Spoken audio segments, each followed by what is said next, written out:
പിതാവിൻ്റെയും പുത്രൻ്റെയും പരിശുദ്ധാത്മാവിൻ്റെയും നാമത്തിൽ ആമേൻ. യേശുവിലേറ്റവും സ്നേഹമുള്ള സഹോദരി സഹോദരന്മാരെ, യോഹന്നാൻ്റെ സുവിശേഷ വചന പഠനത്തിലാണ് നാം ഇപ്പോൾ നമ്മുടെ വചന പഠനം നടത്തിക്കൊണ്ടിരിക്കുന്നത്. കർത്താവായ ദൈവത്തിന് ഒരുപാട് നന്ദി പറയാനും ദൈവത്തെ മഹത്വപ്പെടുത്താനും ദൈവം നമ്മുടെ മുമ്പിൽ നൽകുന്ന ഈ അവസരങ്ങളെ നമുക്ക് പ്രത്യേകമായിട്ട് അനുസ്മരിക്കാം. കർത്താവിൻ്റെ കരുണയിൽ ആശ്രയിക്കാം. അനന്തമായ അവിടുത്തെ സ്നേഹം നാം ഓരോരുത്തരുടെ മേലും വന്ന് നിറയപ്പെടുന്നതിന് ദൈവം നമ്മോട് കാണിക്കുന്ന ഈ കരുണയ്ക്ക് നന്ദി പറയുകയും ചെയ്യാം. ദൈവത്തിൻ്റെ വചനം ദൈവം തന്നെയാണ്. ദൈവം തന്നെയായ ദൈവത്തിൻ്റെ വചനം നമ്മോട് നേരിട്ട് സംസാരിക്കുകയാണ്. നാം ബൈബിൾ വായിക്കുമ്പോൾ വചന വായന ഒരു സാധാരണ പുസ്തക വായന പോലെ അത്ര ലളിതമല്ല. വചനം നാം വായിക്കുമ്പോൾ വചനം നമ്മെ വായിക്കുകയാണ്. നാം വചന പഠനത്തിലേർപ്പെടുമ്പോൾ നാം പഠിക്കുന്നത് യഥാർത്ഥത്തിൽ നമ്മെക്കുറിച്ച് തന്നെയാണ്. മനുഷ്യനെ ഇത്ര ആഴമായി അപഗ്രഥിച്ചിട്ടുള്ള മറ്റൊരു ഗ്രന്ഥം ഭൂമിയിൽ മാനവരാശിക്ക് നൽകപ്പെട്ടിട്ടില്ല. നിത്യമായ ദൈവത്തിൻ്റെ വചനം നാം ഓരോരുത്തരുടെയും ജീവിതത്തെ എങ്ങനെ കാണുന്നു എന്നത് വചന പഠനത്തിലൂടെ നമുക്ക് വെളിപ്പെട്ട് വരികയാണ്. അതുകൊണ്ടാണ് യാക്കോബ് ശ്ലീഹ പറയുന്നത്, വചനം കണ്ണാടിയാണ്.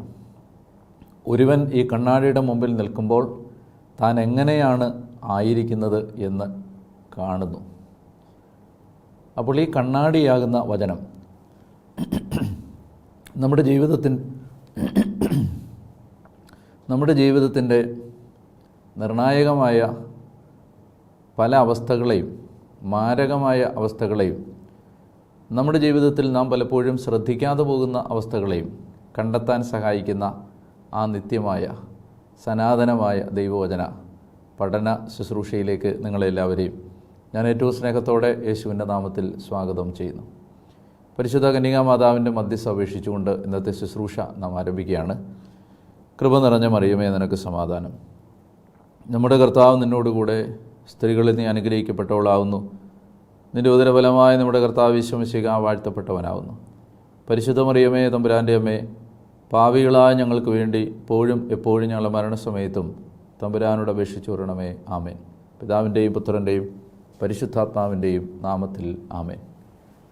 കർത്താവിൽ ഏറ്റവും സ്നേഹമുള്ള സഹോദരി സഹോദരന്മാരെ, യോഹന്നാൻ്റെ സുവിശേഷത്തിൻ്റെ 5-ാമത്തെ അധ്യായത്തിൽ തളർവാദ രോഗിയെ സുഖപ്പെടുത്തുന്ന സംഭവമാണ് നാം ചിന്തിച്ചുകൊണ്ടിരുന്നത്. അതിൻ്റെ 7-ാമത്തെ വാക്യമാണ് ഞാൻ പറഞ്ഞ് അവസാനിപ്പിച്ചത്. അവൻ പറഞ്ഞു, കർത്താവേ, വെള്ളമിളകുമ്പോൾ എന്നെ കുളത്തിലേക്ക് ഇറക്കാൻ ആരുമില്ല. ഞാൻ എത്തുമ്പോഴേക്കും മറ്റൊരുവൻ വെള്ളത്തിൽ ഇറങ്ങിക്കഴിഞ്ഞിരിക്കും. അവൻ പറഞ്ഞു, കർത്താവേ, വെള്ളമിളകുമ്പോൾ എന്നെ കുളത്തിലേക്ക് ഇറക്കാൻ ആരുമില്ല. ഞാൻ എത്തുമ്പോഴേക്കും മറ്റൊരുവൻ വെള്ളത്തിൽ ഇറങ്ങിക്കഴിഞ്ഞിരിക്കും. 2 തലങ്ങളിൽ ഇതിൻ്റെ അർത്ഥം നാം കാണേണ്ടതുണ്ട്. ഒന്ന്, ഇത് നിയമത്തിൻ്റെ അപര്യാപ്തതയെ സൂചിപ്പിക്കുന്നു. ഇത് ഞാൻ കഴിഞ്ഞ എപ്പിസോഡിൽ വിശദീകരിച്ചിരുന്നു. നിയമത്തിന് നമ്മുടെ ബലഹീനത ചൂണ്ടിക്കാണിക്കാൻ കഴിയും.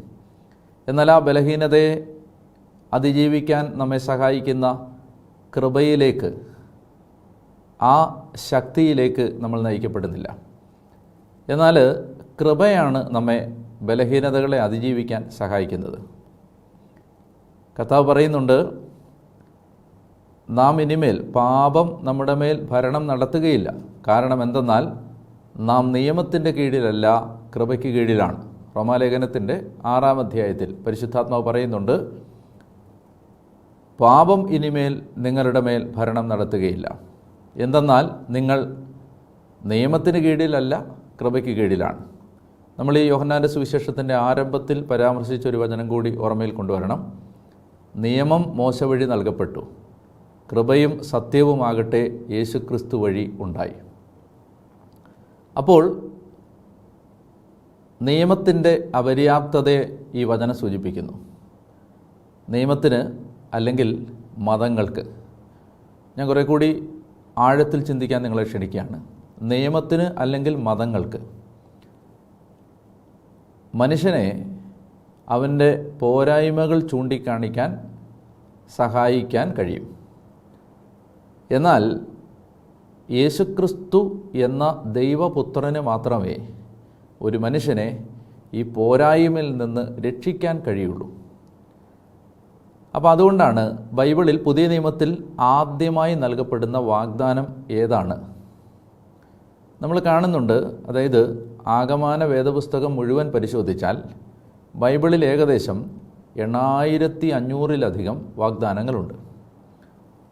അപ്പോൾ ഏതാണ്ട് 8500-ലധികം വാഗ്ദാനങ്ങൾ അടയിരിക്കുന്ന, നിറഞ്ഞ് മനുഷ്യൻ്റെ ജീവിതത്തിൻ്റെ എല്ലാ മേഖലകളെയും സഹായിക്കാൻ കഴിയുന്ന വിധത്തിൽ ഈ വാഗ്ദാനങ്ങൾ നിറഞ്ഞിരിക്കുന്ന ഈ വേദപുസ്തകത്തിലെ പുതിയ നിയമത്തിലെ ആദ്യത്തെ വാഗ്ദാനം ഏതാണ്?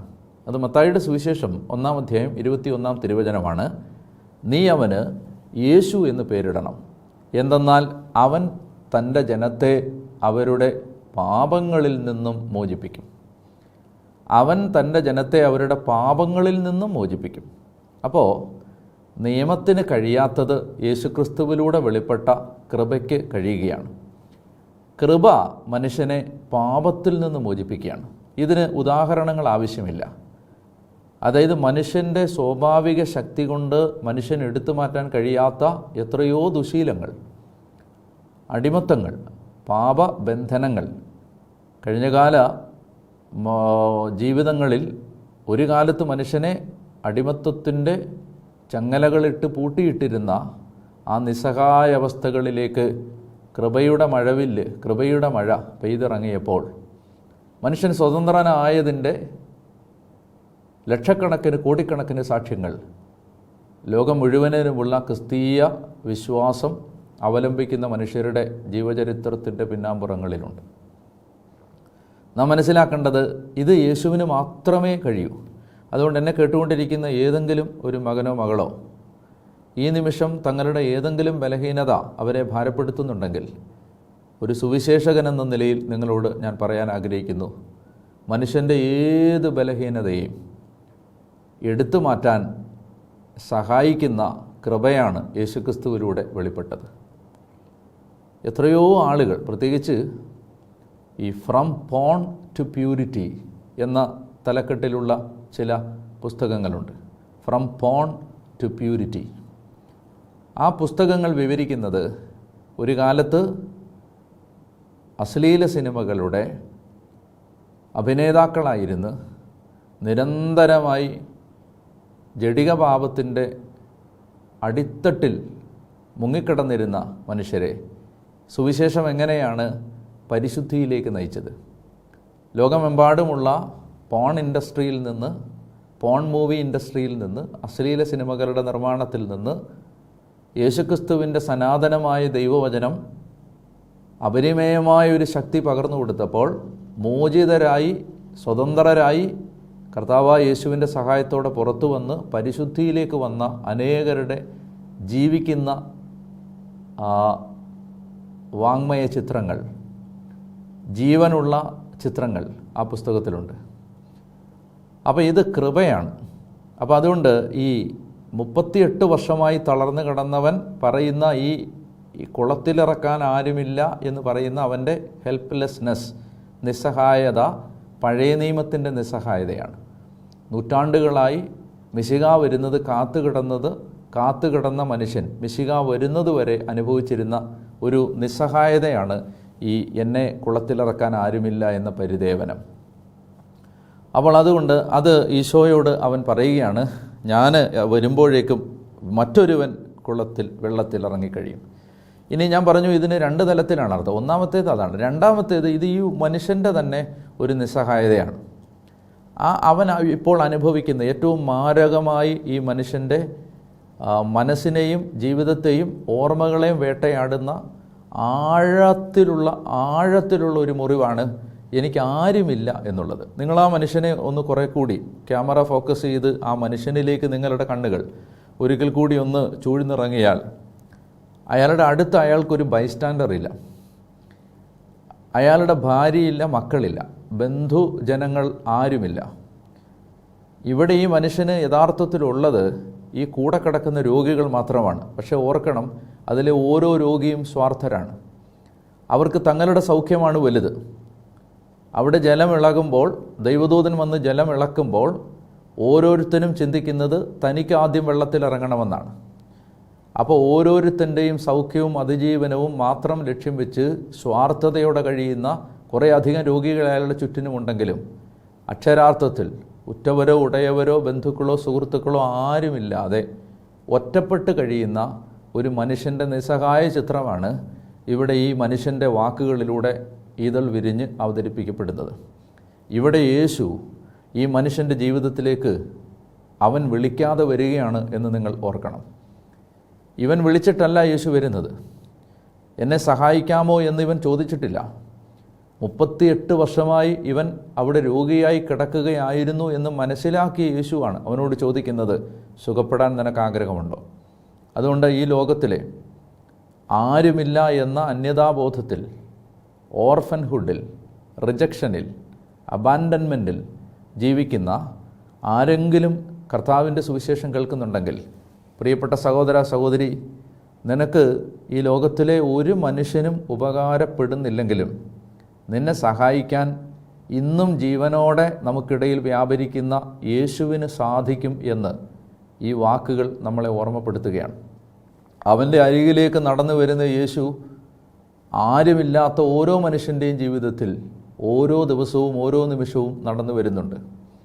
നമ്മൾ പുറം കാഴ്ചകളിലേക്കും പ്രതീക്ഷയോടെ നാം ഉറ്റുനോക്കിക്കൊണ്ടിരുന്ന മനുഷ്യരുടെ ജനവാതിലുകളിലേക്കും നാം ശ്രദ്ധ കേന്ദ്രീകരിച്ചിരുന്നത് കൊണ്ട് നമ്മുടെ ജീവിതത്തിൻ്റെ തൊട്ടടുത്ത് നമുക്കിടയിൽ നാം അറിയാത്ത ഒരുവൻ നിൽക്കുന്നുണ്ട് എന്ന് യോഹന്നാൻ 1-ാം അധ്യായത്തിൽ പറയുന്നത് പോലെ നമ്മുടെ ജീവിതത്തിൻ്റെ ആ സങ്കട സാഹചര്യങ്ങളുടെ തൊട്ടടുത്ത് നിൽക്കുന്ന യേശുവിനെ നാം കാണാതെ പോകുന്നതേ ഉള്ളൂ. അതുകൊണ്ട് ഈ നിസ്സഹായതയിൽ അതിൽ നീറി ഉമിത്തിയിലെന്നവണ്ണം നീറിയൊടുങ്ങുന്ന ഈ മനുഷ്യൻ്റെ ആ ഏകാന്തതാബോധത്തിലേക്കും അന്യതാബോധത്തിലേക്കും അവൻ്റെ ആ മാറ്റി നിർത്തപ്പെട്ട ജീവിതത്തിൻ്റെ തിരസ്കാരങ്ങളിലേക്കും യേശു വന്നിട്ട് അവനോട് ചോദിക്കുകയാണ്, സുഖപ്പെടാൻ നിനക്ക് ആഗ്രഹം? ഈ ഒരു ഓഫർ ലോകത്തിലെ ഒരു മതത്തിലും ഇല്ല.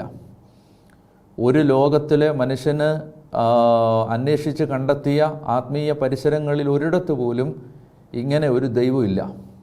മനുഷ്യൻ്റെ ഏകാന്ത ദുഃഖങ്ങളുടെ ഏകാന്ത തീരങ്ങളിൽ മനുഷ്യനെ രാത്രി മയങ്ങുമ്പോൾ, എല്ലാവരും കൂടണയുമ്പോൾ, എല്ലാ വിളക്കുകളും അണഞ്ഞു കഴിയുമ്പോൾ, രാപ്പാടികൾ പോലും മയങ്ങുമ്പോൾ, എല്ലാ മൃഗങ്ങളും മാളത്തിലേക്ക് ഇഴഞ്ഞോ നടന്നോ മറയുമ്പോൾ, മനുഷ്യനിങ്ങനെ ഒറ്റയ്ക്കൊരു ജീവിതത്തിൻ്റെ സാഗരക്കരയിൽ തനിച്ചിരിക്കുമ്പോൾ ആ തിബേരിയൂസിൻ്റെ തീരത്തേക്ക് അവരെ അന്വേഷിച്ച് നടന്നു വരുന്ന ഒരു ദൈവം ഒരു ലോകമതത്തിനും ഇന്ന് വരെ കാണിച്ചു തരാൻ പറ്റിയിട്ടില്ലാത്ത ഒരു ദൈവസങ്കല്പമാണ്.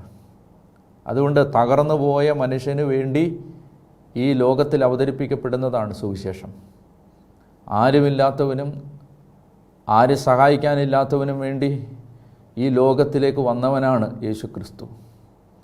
അതുകൊണ്ട് യേശുവിൻ്റെ അവതാരത്തിൻ്റെ ലക്ഷ്യം, മനുഷ്യാവതാരത്തിൻ്റെ ലക്ഷ്യം ഏതെങ്കിലും ഒരു തിന്മയെ അല്ലെങ്കിൽ ഒരു തിന്മയുടെ മൂർത്തിയെ നിഗ്രഹിച്ച് മടങ്ങിപ്പോവുകയല്ല. യേശുവിൻ്റെ അവതാരത്തിൻ്റെ ലക്ഷ്യം യുഗാന്തം വരെ നമ്മുടെ കൂടെ ഉണ്ടായിരിക്കുക എന്നുള്ളതാണ്. ദൈവം മനുഷ്യനായി അവതരിച്ചത് മനുഷ്യൻ്റെ കൂടെ നടക്കാൻ വേണ്ടിയിട്ടാണ്. അപ്പോൾ യഥാർത്ഥത്തിൽ ഇനി ഒരു സുവിശേഷത്തിൻ്റെ വെളിച്ചം ഹൃദയത്തിൽ കൊളുത്തപ്പെടുന്ന വ്യക്തിക്ക് ഏകാന്തതകളില്ല, ഒറ്റപ്പെടലുകളില്ല, മനസ്സിലാക്കപ്പെടാതെ പോകുന്ന സാഹചര്യമില്ല. ഞാൻ ഒരു ഉന്മാദിയെപ്പോലെ ഏതോ ഒരു തെരുവിൽ നിന്ന് അലറി വിളിക്കുന്ന പൗലോസിനെ സ്വപ്നം കാണാറുണ്ട്. അയാൾ എന്താണ് പറയുന്നത്? അയാൾ പറഞ്ഞത് ഇങ്ങനെയാണ്, കർത്താവ് എൻ്റെ പക്ഷത്തെങ്കിൽ ആരെനിക്കെതിരെ നിൽക്കും? സ്വന്തം പുത്രനെ പോലും ഒഴിവാക്കാതെ നമുക്കെല്ലാവർക്കും വേണ്ടി അവനെ ഏൽപ്പിച്ച് തന്നവൻ അവനോടുകൂടെ സമസ്തവും നമുക്ക് ദാനമായി നൽകാതിരിക്കുമോ? ദൈവം തിരഞ്ഞെടുത്തവരുടെ മേൽ ആര് കുറ്റം ആരോപിക്കും? നീതീകരിക്കുന്നവൻ ദൈവമാണ്. ആരാണ് ശിക്ഷാവിധി നടത്തുക? മരിച്ചവനെങ്കിലും ഉയർത്തെഴുന്നേറ്റവനും പിതാവിൻ്റെ വലതുഭാഗത്തിരുന്ന് നമുക്ക് വേണ്ടി മാധ്യസ്ഥം വഹിക്കുന്നവനുമായ യേശു ക്രിസ്തു തന്നെ. ക്രിസ്തുവിൻ്റെ സ്നേഹത്തിൽ നിന്ന് ആര് നമ്മെ വേർപെടുത്തും? എന്നിട്ട് അദ്ദേഹം അലറി കരഞ്ഞുകൊണ്ട് ഇങ്ങനെ പറയുന്നു, ക്ലേശമോ ദുരിതമോ പീഡനമോ നഗ്നതയോ പട്ടിണിയോ ആപത്തോ വാളോ. ക്രിസ്തുവിൻ്റെ സ്നേഹത്തിൽ നിന്ന് നമ്മെ വേർപിരിക്കാൻ കഴിയാത്ത ജീവിതത്തിൻ്റെ എല്ലാ ദുരിതങ്ങളെയും അദ്ദേഹം എണ്ണി പറയുകയാണ്. ഞാൻ പറയാൻ ഉദ്ദേശിക്കുന്നത് നിങ്ങൾ ഒറ്റപ്പെടാൻ പാടില്ല. നിങ്ങൾ ഒറ്റപ്പെട്ടു എന്ന് പറയാൻ പാടില്ല. നിങ്ങളുടെ ജീവിതത്തിൽ നിങ്ങൾക്ക് ആരുമില്ല എന്ന് പറയാൻ പാടില്ല. അങ്ങനെ പറയുന്നത് യാഥാർത്ഥ്യത്തിന് നേരെയുള്ള കണ്ണടയ്ക്കലാണ്. നിങ്ങൾക്ക് യേശുവുണ്ട്. നിങ്ങൾക്ക് ആ യേശുവിനെ കാണാൻ ഒരുപക്ഷെ ഒരു പള്ളിയുടെ അകത്തോ ഒരു ആരാധനാലയത്തിൻ്റെ അകത്തോ പോലും പോകണമെന്നില്ല.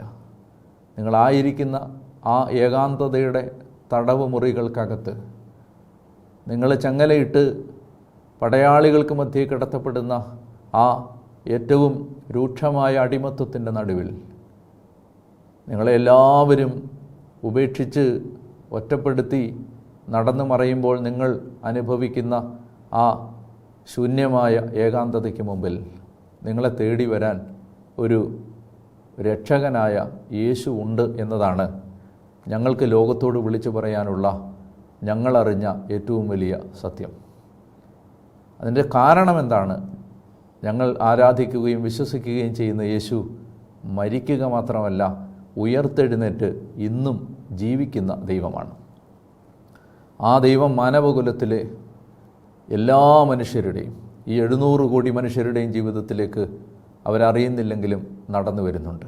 അതുകൊണ്ട് ഇനിയും നിങ്ങൾ നിങ്ങളുടെ ജീവിതം യേശുവിനെ സമർപ്പിച്ചിട്ടില്ലെങ്കിൽ, നിങ്ങൾക്ക് ഇനിയും യേശുവിന് ജീവിതം കൊടുക്കാൻ സാധിച്ചിട്ടില്ലെങ്കിൽ, നിങ്ങൾ ഇനിയും യേശുവിനെ സ്നേഹത്തോടെ വിളിച്ചിട്ടില്ലെങ്കിൽ, ഒരുപക്ഷെ മാമോദീസ സ്വീകരിച്ച ഒരാളാണ് എന്നെ കേൾക്കുന്നതെങ്കിൽ, നിങ്ങൾ ഇനിയും യേശുവിനോട് അഗാധമായ ഒരാത്മബന്ധം നിങ്ങൾക്കില്ലെങ്കിൽ, സ്നേഹത്തിൻ്റെ ഒരു കാണാച്ചരട് കൊണ്ട് നിങ്ങളും യേശുവും തമ്മിൽ കൂട്ടിക്കെട്ടപ്പെട്ടിട്ടില്ലെങ്കിൽ, ഈ വചനം നിങ്ങൾ കേൾക്കുമ്പോൾ നിങ്ങളോട് ഞാൻ ഒരു സുവിശേഷകൻ എന്ന നിലയിൽ ഏറ്റവും സ്നേഹത്തോടെ ആഹ്വാനം ചെയ്യുന്നു. ഇന്ന് ഈ വചന ശുശ്രൂഷ കഴിയുമ്പോൾ നിങ്ങൾ യേശുവിന് നിങ്ങളുടെ ജീവിതം കൊടുക്കുക. യേശുവിനെ ജീവിതത്തിലേക്ക് കടന്നു വരുന്ന യേശുവിനെ നിങ്ങൾ കാണുക. യേശു നടന്നു വരുന്നത് നിങ്ങൾ കാണുക. യേശുവേ, ഇതാ എൻ്റെ ജീവിതം, എൻ്റെ വീട്, എൻ്റെ മുറി, എൻ്റെ ഹൃദയം എല്ലാം ഞാൻ നിനക്ക് വേണ്ടി തുറക്കുകയാണെന്ന് പറയുക. യേശുവിനെ ആരാധിക്കുക, അവനോട് പ്രാർത്ഥിക്കുക, അവനോട് നിങ്ങളുടെ സങ്കടങ്ങൾ പറയുക. ഇതാണ് സുവിശേഷത്തിലെ ഏറ്റവും മനോഹരമായ തലങ്ങളിലൊന്ന്. അപ്പോൾ ആ ഒരു കാര്യമാണ്. സാമാന്യം ദീർഘമാവുന്നുണ്ട് ഈ വിശദീകരണമെങ്കിലും ഞാൻ അത് പറയാൻ ആഗ്രഹിക്കുന്നതിൻ്റെ കാരണം ഈ മർമ്മം നിങ്ങൾ മിസ് ചെയ്യരുത്. അപ്പോൾ അവൻ പറയുകയാണ്, എനിക്ക് ആരുമില്ല. ഞാൻ കുളത്തിൽ ഇറങ്ങുമ്പോഴേക്കും മറ്റൊരുവൻ കുളത്തിൽ ഇറങ്ങിക്കഴിഞ്ഞിരിക്കും, എനിക്ക് ആരുമില്ല. അപ്പം യേശു ഇനി കൂടുതൽ സംഭാഷണങ്ങളൊന്നുമില്ലാതെ 8-ാമത്തെ വാക്യം യേശു അവനോട് പറഞ്ഞു, എഴുന്നേറ്റ് കിടക്കയെടുത്ത് നടക്കുക. നോക്കൂ, സുവിശേഷം എത്ര വേഗത്തിലാണ് മനുഷ്യൻ്റെ ജീവിതത്തിൽ ഇടപെടുന്നത്. മാസങ്ങളോ വർഷങ്ങളോ നീണ്ട കാത്തിരിപ്പുകൾക്ക് അവനെ യേശു ക്ഷണിക്കുന്നില്ല. ഒരുപക്ഷെ 38 വർഷം തളർന്നു കിടന്ന ഇവൻ്റെ ജീവിതത്തിൽ ഇനി കാത്തിരിക്കാൻ ആവാത്ത വിധം നിരാശ ബാധിച്ച അവൻ്റെ ഹൃദയത്തോട് യേശു പ്രതീക്ഷയുടെ ആ വചനം ഉച്ചരിക്കുന്നു, എഴുന്നേൽക്കുക, നിൻ്റെ കിടക്കയെടുത്ത് നടക്കുക. ഇവിടെ കർത്താവ് ഈശോ മിശിഹാ അവനോട് 3 കാര്യങ്ങൾ ആവശ്യപ്പെടുന്നു. ഒന്നാമത്തേത് പറയുകയാണ്, Jesus is giving him 3 commandments. ഒന്നാമത്തേത് പറയുകയാണ്, ഗെറ്റ് അപ്പ്, എഴുന്നേൽക്കുക, ഗെറ്റ് അപ്പ്. രണ്ടാമത്തേത് പറയുകയാണ്, take up your coat, take up your bed, നിൻ്റെ കട്ടിലെടുക്കുക, നിൻ്റെ കിടക്കയെടുക്കുക, ആൻഡ് വോക്ക്. മൂന്നാമത്തേത് നടക്കുക. നോക്കൂ, എന്ത് ശക്തമായ വാക്കുകളാണത്, എന്ത് ശക്തമായ ആജ്ഞകളാണത്. ഇതാണ് യഥാർത്ഥത്തിൽ യേശു നമ്മളോട് ഓരോരുത്തരോടും പറഞ്ഞിരിക്കുന്നത്. ഒന്ന്, എഴുന്നേൽക്കുക. ഏതവസ്ഥയിലാണ് കിടക്കുന്നതെങ്കിലും അവിടെ നിന്ന് എഴുന്നേൽക്കുക. ഇത് നമ്മുടെ ഇപ്പോൾ എഴുന്നേൽക്കുക എന്ന് പറയുമ്പോൾ ഈ തളർവാദ രോഗി എഴുന്നേൽക്കുന്നത് സ്വന്തം സ്വാഭാവിക ശക്തി കൊണ്ടല്ല, അവൻ എഴുന്നേൽക്കുന്നത് യേശു കൊടുക്കുന്ന ശക്തി കൊണ്ടാണ്. അപ്പോൾ യേശുവിൻ്റെ വാക്കാണ് ആ ശക്തി, യേശുവിനുള്ള വിശ്വാസമാണ് ആ ശക്തി. യേശു പറയുകയാണ്, ഗെറ്റപ്പ്, എഴുന്നേൽക്കുക, നിൻ്റെ കിടക്കയെടുക്കുക. കിടക്കയെടുക്കുക എന്ന് പറഞ്ഞാൽ ഇത്രയും നാൾ നിന്നെ താങ്ങി നിർത്തിയതിൻ്റെ മേൽ നീ വിജയം നേടുക. ഇത്രയും നാൾ നിന്നെ താങ്ങി നിർത്തുന്നു എന്ന് നീ കരുതിയതിന് മുകളിലേക്ക് നീ വളരുക. നിൻ്റെ കിടക്കയെടുക്കുക എന്ന് പറഞ്ഞാൽ നീ ഇത്രയും നാൾ ഈ കട്ടിലിനെയാണ് ആശ്രയിച്ചത്, എന്നാൽ ഇനി ആ കട്ടിൽ നിനക്ക് നിഷ്പ്രയാസം എടുത്തുയർത്താവുന്ന ഒരു ഭാരമില്ലാത്ത വസ്തുവായി മാറുകയാണ്. അതായത് ഡിപ്പെൻഡൻസുകളെ യേശു ഇല്ലാതാക്കുകയാണ്. എനിക്ക് ഒത്തിരി പറയാനുണ്ട് ഇതിനെക്കുറിച്ച്, പക്ഷേ സമയത്തിൻ്റെ പരിമിതി എന്നെ വിലക്കുന്നുണ്ട്. അതായത് ഡിപ്പെൻഡൻസി. നമ്മളൊക്കെ ജീവിച്ചു പോകുന്നത് ഏതൊക്കെയോ മനുഷ്യരുടെ കയ്യിൽ പിടിച്ച സുരക്ഷിതത്വത്തിലാണ്. പക്ഷേ സുവിശേഷം നമ്മെ വിളിക്കുന്നത് ആ വടി കളയാനാണ്, ആ കട്ടിൽ എടുക്കാനാണ്, ആ മുറിക്കകത്ത് നിന്ന് പുറത്തു വരാനാണ്, ആ കൈവിടുവിച്ച് സ്വതന്ത്രമായി നടക്കാനാണ്. കൈപിടിച്ചും പിച്ച വെപ്പിച്ചും നമ്മളെ നടത്തുന്ന ഒരു കാലം സുവിശേഷം അവസാനിപ്പിക്കും. അപ്പോൾ അതുകൊണ്ട് കർത്താവ് പറയുകയാണ്, നീ എഴുന്നേൽക്കൂ, നീ കിടക്കുന്ന ആ കണ്ണീർ കുഴിയിൽ നിന്നും നീ എഴുന്നേൽക്കാൻ യേശു നിന്നെ വിളിക്കുകയാണ്. നീ എഴുന്നേൽക്കൂ.